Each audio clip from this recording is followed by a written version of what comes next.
Reagon për herë të parë Egli Tako pas daljes nga Big Brother VIP për incidentin midis Gjestit dhe Jozit, edhe Olsi Bylyku pas ka 2 fjalë për të thënë, jashtë si shprehet ai.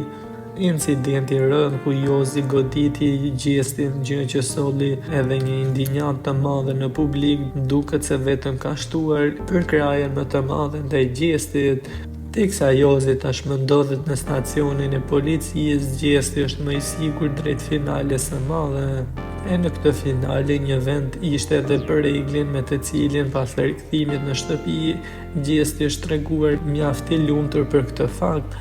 Ajo ka thënë se tani më divani blu ishte fituesi dhe se ka harruar ndodhin që ndodhi me Jozin.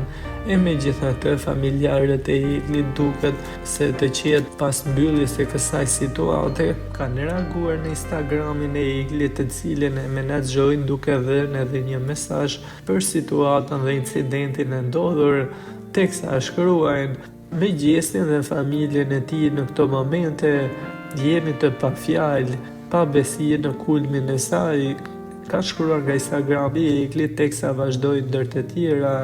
Dikush e quhen dikë terrorist dhe ofendon një komunitet të tërë dhe nuk transmetohet asnjë lloj pamje, por mbrohet, ndërkohë dikush ka një hije dyshimi për një histori e i bëhet gjyqi e nxjerrin të pashpirt. Kanë shkruar ata me kunja edhe për rastin me Laertin, teksa mesazhet nga figura publike, por edhe mira komente nga fansat e saj e kanë uruar për arritjen e finales si një arritje personale e Eglit.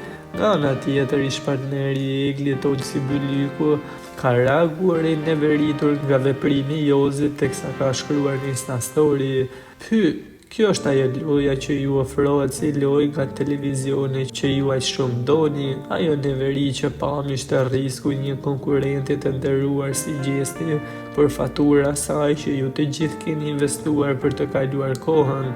Shpulla e parë mediatike erdhi në showin më të klikuar.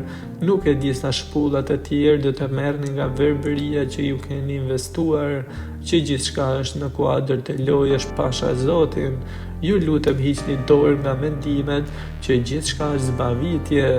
Kjo gjë është e vërtet, ndaj dhe atë ditë kur menduat se unë shkele parimet isha i vërtet, por dhe kuptoni pas disa ditësh, nuk është fajtor as një aktor, or miq, është regjizor i asaj shfaqje. Më falni në çdo thonjës, por e kam shumë vështirë t'ju shpjegoj çdo gjë në lëkurë, ka shkruar ai, duke hedhur hije dyshime mbi produksionin se nuk ka qenë i Zotit ta ndaloj këtë situatë, duke rikthyer edhe persona me zarf të zi që kanë treguar akte dhune.